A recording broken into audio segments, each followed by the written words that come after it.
Yolg'izlik. Uning qanchalik og'ir va sovuq ekanligini faqat boshingizga tushganda his qilasiz. Tungi sovuq ko'rpa, devorlarning sukunati va ayollik baxtiga bo'lgan tashnalik. Bu hislar meni shunday bir jar yoqasiga olib keldiki, ortga qaytishning imkoni qolmadi. O'sha kuni men shunchaki yordam bermoqchi edim. Shunchaki insoniylik qilmoqchi edim. Lekin o'sha begona uyning eshigi ortida meni nafaqat minnatdorchilik, balki butun vujudimni o'z domiga tortuvchi, aqlimni oluvchi olovli ehtiros kutib turganini bilmasdim. Bu mening hikoyam. Bu mening gunohim va bir vaqtning o'zida mening yashirin baxtim. Assalomu alaykum aziz yurtdoshlar, qadrdon muxlislar. Kanalimizga xush kelibsiz. Bugun sizlarga aytib beradigan hikoyam ko'pchilik ayollar yashiradigan, ammo ich-ichidan his qiladigan dardlar va ehtiroslar haqida.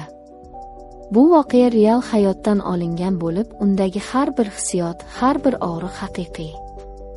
Videoroliklarimiz keng tarqalishi va yanada qiziqarli hayotiy hikoyalarni o'tkazib yubormaslik uchun like tugmachasini bosib qo'yishni unutmang.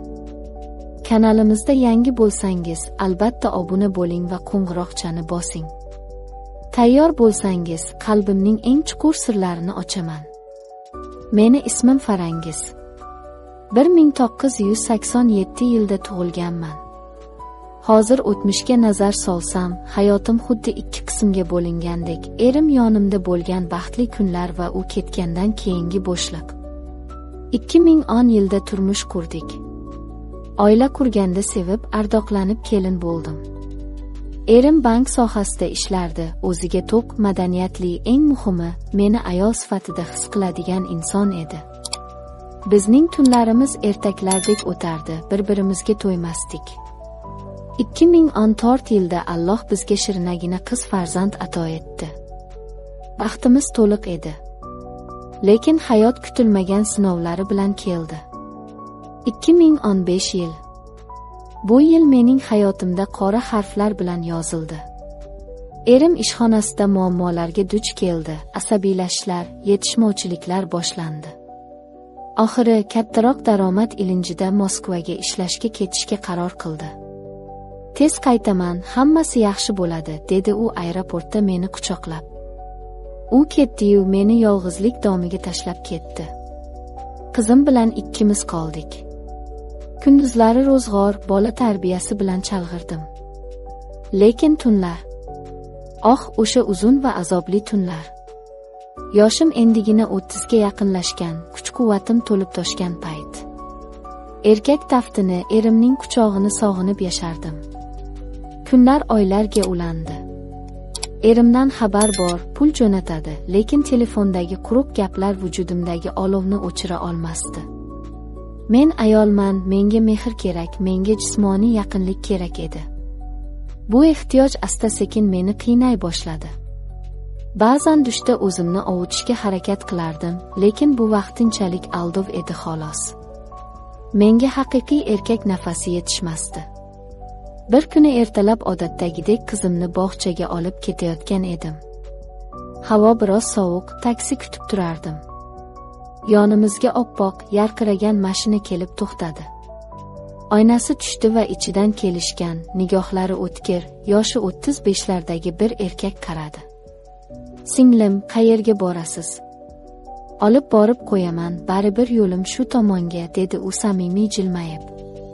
Nimadir meni tortdi. Balki uning ishonchli ko'rinishidir, balki charchoqlik. Rozi bo'ldim. Qizim bilan orqa o'rindiqqa o'tirdik. Uning ismi Umid ekan. Yo'l-yo'lakay gaplashib ketdik. U juda muomakali, gapga chechan edi. Ko'zgudan menga tez-tez qarab qo'yardi va bu nigohlarda men allaqachon unutilgan, ammo juda tanish bo'lgan erkak qiziqishini ko'rdim. Yuragim g'alati dukillay boshladi. Bog'chaga yetib keldik. Qizimni tashlab chiqqunimcha u ketib qoladi deb o'ylagandim. Lekin chiqqanimda mashina o'sha joyda turardi. Sizni kutib turdim, dedi u menga ayol kishining maslahati kerak edi. Onamning tug'ilgan kuniga sovg'a olishim kerak, dedingiz yaxshiga o'xshaydi, yordam berolmaysizmi? Bu shunchaki bahona ekanligini ich-ichimdan sezardim, lekin rad etolmadim. Biz Samarqand Darvoza savdo markaziga bordik. Birga aylanib sovg'a tanladik. U menga xuddi o'z ayolidek e'tibor berardi, hazillashardi. O'sha kuni u telefon raqamimni oldi. Shundan so'ng Telegramda yozishmalar boshlandi. Uning "Xayrli tong, go'zalim, kuningiz qanday o'tdi?" degan xabarlari mening zerikarli hayotimga rang kiritdi. Men bu e'tiborga o'rganib qoldim, bog'lanib qoldim. Yana bir kun u meni bog'chadan qaytayotganimda kutib oldi. "Farangiz", dedi u jiddiyroq ohangda. "Yunusobodda kvartiram bor edi. Ijarachilar chiqib ketgan, ozgina tartibga keltirish kerak. Yolg'iz o'zim eplayolmayapman. Ayol kishini qo'li baribir boshqada, yordam berolmaysizmi? Keyin sizni uyingizgacha olib borib qo'yaman." Yuragim bir xavfni sezgandek "yo'q" demoqchi bo'ldi, lekin tanam "ha" dedi. Biz uning uyiga bordik. Uy haqiqatan ham biroz tartibsiz edi. Men yengimni shimarib, u yoq-bu-yoqni yig'ishtirishga kirishdim. U ham qarashdi. Ish tugagach choy damladik. Oshxonada kichkina stol atrofida o'tiribmiz. Havo yetishmayotgandek, oramizdagi masofa qisqarib borayotgandek edi. U menga tikilib qaradi. Ko'zlarida olov yonardi. "Bilasizmi", dedi u bo'g'iq ovozda. "Men sizni birinchi ko'rganimdayoq yoqtirib qolgandim. Maqsadim shunchaki do'stlik emas." Men hayajondan qaltirab qoldim. Men ketishim kerak deb o'rnimdan turdim. Sumkamni olmoqchi bo'lganimda u chaqqonlik bilan kelib belimdan mahkam quchoqladi. "Ketma", deb pichirladi bo'ynimga. Uning issiq nafasi terimni kuydirib yuborgandek bo'ldi. Butun bir yil erkak kishi menga yaqinlashmagan edi. Uning kuchli qo'llari, bo'ynimdan o'payotgan lablari meni dovdiratib qo'ydi. U qo'lini asta pastga, eng nozik joyimga olib bordi. U yerni qattiq bosib silay boshlaganda beixtiyor "ah" deb yubordim. Bu shunday kuchli to'lqin ediki, oyoqlarim holsizlanib qoldi. "Yo'q" deyishga kuchim qolmadi. U davom etdi. Mening vujudim o'zini unga topshirishga tayyor edi. Kiyimlar birin-ketin polga tushdi. U meni ko'tarib yotoqqa olib bordi. Ko'kraklarimni shunday ehtiros bilan erkalardiki, men zavqdan hushimni yo'qotayozdim. Uning qarshisida yalang'och qolganimda u ham yechindi. Ko'zim uning a'zosiga tushdi va qo'rqib ketdim. U juda katta edi. Erimnikidan ancha farq qilardi. "Qo'rqma, hammasi zo'r bo'ladi", dedi u meni tinchlantirib. U ustimga joylashdi. Og'irligi, erkak hidi, kuchli nafasi. Hammasi meni mast qilardi. Avvaliga u ehtiyotkorlik bilan harakat qildi. Lekin uning o'lchami. Bu haqiqiy sinov edi. 1 yillik tanaffusdan so'ng bunday kattalikdagi narsani qabul qilish juda og'ir edi. U kirishni boshlaganda men chidolmay qichqirib yubordim. "To'xtang. Og'riyapti. Iltimos." Lekin u to'xtamadi. Uni ehtiros boshqarardi. "Chidagin jonim, hozir o'tadi", deb u yanada kuchliroq harakat qildi. Og'riq butun tanamni qamrab oldi, yig'lab yubordim. Uni itarishga urindim, lekin kuchim yetmasdi. U o'z ishini davom ettirardi, meni butunlay o'ziga bo'ysundirib olgandi. Lekin birdan g'alati narsa sodir bo'ldi. U butunlay ichimga kirib bo'lgach, og'riq o'rnini tushuniksiz, ammo juda kuchli bir his egallay boshladi. Uning har bir harakati ichimni kuydirib, shunday bir nuqtalarga tegib o'tardiki, men endi og'riqdan emas, lazzatdan ingray boshladim. U tezlashdi.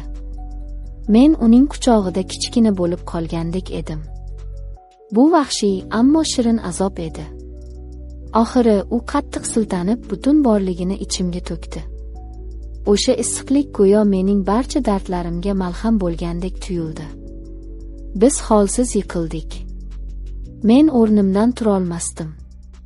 Og'riq va lazzat aralash holatda yotardim. Biroz o'tib o'zimga kelishga urindim. Tanam zirqirab og'rirdi. Men bu ishni xato deb o'yladim, uyga ketishim kerak dedim. Lekin Umid aka u to'ymagan edi. U yuvinib keldi-yu meni yana quchog'iga oldi. Yana bir marta dedi u.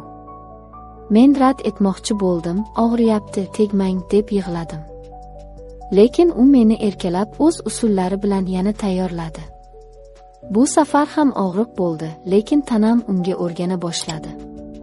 Ikkinchi marta u bilan bo'lganimizda men og'riqdan ko'ra ko'proq zavq oldim. Terga botib, dunyoni unutib, faqat uning harakatlariga moslashdim. U meni dushga olib kirdi, yuvintirdi. Men o'zimni gunohkor, lekin qandaydir ma'noda tirik his qilardim. Uyga qaytish azob edi. Zo'rg'a yurib bog'chaga bordim, qizimni oldim. Uyga kirganda har bir qadamimda o'sha kunning esdaligi tanamda bilinib turardi. O'zimga so'z berdim, boshqa bunday qilmayman. Bu xiyonat. Bu gunoh. Lekin inson nafsi, ayniqsa ayolning ehtirosga bo'lgan chanqog'i yomon ekan. Oradan vaqt o'tdi. Jismoniy og'riqlar ketdi, lekin sog'inch qoldi. Uning quchog'ini, o'sha vahshiy ehtirosini yana xohlay boshladim. Biz yana gaplashdik. Endi men uning oldiga o'zim boradigan bo'ldim. Hozir biz tez-tez ko'rishamiz. U meni maza qildirib siylaydi. Biz ehtiyot choralarini ko'ramiz, lekin ichimda doim bir qo'rquv bor, homilador bo'lib qolmasmikinman. Erim bilsa nima bo'ladi? Lekin bu qo'rquv ham meni to'xtata olmayapti. Men bu olovli yo'lda davom etyapman. Azizlar, bu mening hayotim, mening tanlovim va mening fojiam. Erim uzoqda, men esa bu yerda begona erkakning issiq quchog'ida ovunib yashayapman. Buni oqlay olmayman, lekin tushunishingizni istardim. Yolg'izlik va ehtiros ba'zan aqldan ustun kelar ekan. Balki kimdir meni qoralaydi, kimdir tushunar.